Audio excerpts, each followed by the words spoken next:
Hi అండి, నమస్తే, welcome to అప్పు స్పెషల్స్. ఈ వీడియోలో ఉండ్రాల తద్దికి మా ఇంటి దగ్గర ఉండే అమ్మమ్మ గారు చెప్పే వ్రత కథ ఏమిటో ఈ వీడియోలో చెప్తున్నాను. ఈ ఉండ్రాల తద్ది వ్రత కథ ఉండ్రాల తద్ది రోజున సాయంత్రం పూజ చేసుకున్న తర్వాత కొన్ని అక్షంతలు చేతితో పట్టుకుని ఈ కథను విని, ఈ కథ విన్న తర్వాత అక్షంతలు తలపై వేసుకోవాలి. ఇప్పుడు ఈ ఉండ్రాల తద్ది కథ ఏమిటో ఈ వీడియోలో వినండి. ఒక ఆమెకు 4 కొడుకులు. ఈ 4 కొడుకులకు తగిన కన్యలను చూసి ఆ కొడుకులకు పెళ్లి చేసింది. ఆ 4 కోడళ్ల చేత వ్రతాలు, నోములు, తద్దులు అన్నీ పూర్తి చేయించింది. ఆ సంవత్సరం తర్వాత సంవత్సరం ఉండ్రాల తద్ది వచ్చింది. ఈ 4 కోడళ్ళు ఒక చోట కూర్చుని, రేపు వచ్చేది ఉండ్రాల తద్ది, మన 4 కలిసి చేసుకుందాం అనుకున్నారు. కానీ ఈ 4వ కోడలి భర్త జూదమాడుతూ వచ్చిన ధనాన్ని తగలేస్తూ ఉండేవాడంట. అంతేకాకుండా పరాయి స్త్రీ వ్యామోహంలో పడి వచ్చిన ధనాన్ని కూడా ఆమెకి ఇచ్చేసేవాడంట. అప్పుడు ఈ 3 తోటికోడళ్ళు 4వ తోటికోడళ్ళతో, నీకు ఏం కావలసినా మేమిస్తాము, నువ్వు మాతో పాటు తద్ది చెయ్యి అని చెప్పారంట. ఈ 4వ కోడలు సరే అని చెప్పి మిగిలిన తోటికోడళ్ళతో కలిసి ఉండ్రాల తద్ది చేసిందంట. ఈ 4వ కోడలి భర్త పరాయి స్త్రీతో ఉంటున్నాడు కదా, ఆమె కూతురుకు వేరే అబ్బాయినిచ్చి వివాహం చేసింది. ఆమె ఈ 4వ కొడుకుతో, నా కూతురుకు వివాహం చేశాను కనుక ఈ సంవత్సరం తద్దులు చెయ్యాలి, కనుక మీరు బజారుకు వెళ్ళి కావలసిన సామాగ్రి అంతా తీసుకురావాలని చెప్పిందంట. అప్పుడు ఈ 4వ కొడుకు సరే అని చెప్పి ఏమి కావాలో తెలుసుకుని బజారుకు వెళ్ళాడు. అప్పుడు ఈమె ఉపవాసం ఉండే పేరంటాలను పెట్టుకుని ఈయన కోసం ఎదురు చూస్తూ ఉందంట. ఇంకా ఎంతసేపున్నా రాకపోయేసరికి ఇంట్లో ఉన్న వాటితోనే పూజా కార్యక్రమాలు పూర్తి చేసి ఉపవాసం ఉన్న పేరంటాలకు భోజనాలు పెట్టి వాళ్ళు తిన్న తర్వాత ఆ చేతులు ఒక గిన్నెలో కడిగించిందంట. ఆ నీళ్లు ఒక పక్కన పెట్టి పడుకుంది. బజారుకని వెళ్ళిన ఆయన ఆ బజారు దగ్గర ఒక మూలి కడుతుంటే అది చూస్తూ ఉండిపోయాడు. కొంతసేపటి తర్వాత ఆమె సామాన్లు తెమ్మందని గుర్తుకు వచ్చి బజారుకు వెళ్ళాడు.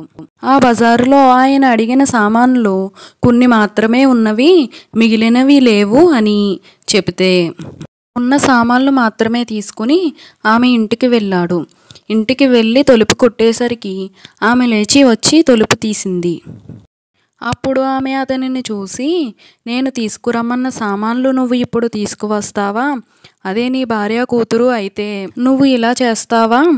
అయ్యో, వాళ్ళు ఇంటి దగ్గర ఏమైపోతున్నారో అని అనుకునేవాడివి అని ఆ పేరంటాళ్ళు చేతులు కడుక్కున్న ఎంగిలి నీళ్లు ఈయన మొహంపై కొట్టింది. అప్పుడు ఆయనకు కోపం వచ్చి, నా భార్య అయితే ఇలా చేస్తుందా అని తిన్నగా ఇంటికి వెళ్ళిపోయాడు. అప్పుడు ఆ 4వ కోడలు ఆమె భర్తను చూసి, ఆహా, చాలా రోజులకి ఇంటికి వచ్చాడని కాళ్ళు కడుక్కోమని లోపలికి తీసుకువెళ్ళింది. భర్తకు మంచినీళ్లు ఇచ్చి మర్యాద చేసి కాళ్ళు నొక్కుతూ ఉంది. అప్పుడు ఒక కుక్క వచ్చి బయట తలుపు కొడుతుందంట. అప్పుడు ఎవరో వచ్చారు చూడు అని భర్త అంటే, లేదండి, ఈరోజు నేను ఉండ్రాల తద్ది ఉపవాసం ఉన్నాను, పెద్దక్క నాకు కుడుములిచ్చింది, ఆ కుడుములు ఇంట్లో పెట్టి చిన్నక్క మజ్జిగ ఇస్తాను అంటే చిన్నక్క దగ్గరకు వెళ్ళాను, ఈ కుక్క ఆ కుడుములు తినేసి నేను మజ్జిగ తెస్తుంటే నాకు ఎదురయ్యింది, సర్లే కుడుములు ఎలాగా తినేసావు కదా, ఈ మజ్జిగ కూడా తాగేయని వేసేశాను అని ఆమె భర్తకు చెప్పింది. సరే పద చూద్దాం, ఏ కడుపు నొప్పన్నా వస్తుందేమో అని బయటకు వెళ్ళి చూసేసరికి ఆ కుక్క ఒక చీర, కొన్ని నగలు నోట కరుచుకుని వీళ్ళ ఇంటికి వచ్చింది. అప్పుడు ఆయన అవి చూసి, ఇవి నీవే, ఒకప్పుడు ఇవి తీసుకుని దాని ఇంటికి వెళ్ళాను, ఇవి మన వస్తువులు కాబట్టి మన ఇంటికి చేరాయి, కుడుములు తిన్న విశ్వాసంతో ఈ కుక్క మన వస్తువులు మన ఇంటికి తెచ్చింది అని అవి తీసుకుని భార్యకు ఇచ్చి, నువ్వు గౌరీదేవి నోము నోచుకో అని చెప్పాడు భర్త.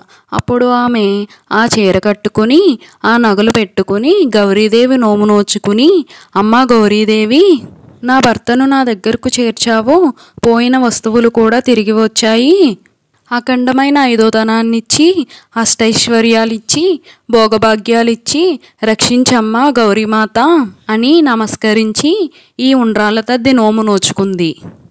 ఇలా ఈ కథ విన్న తర్వాత గౌరీదేవికి నమస్కరించి అక్షంతలు తలపై వేసుకోవాలి. అంతేనండి, ఉండ్రాళ్ళ తద్ది కథ అయితే పూర్తయినట్టే. ఈ వీడియో మీకు నచ్చినట్లయితే తప్పకుండా లైక్ చేయండి, షేర్ చేయండి.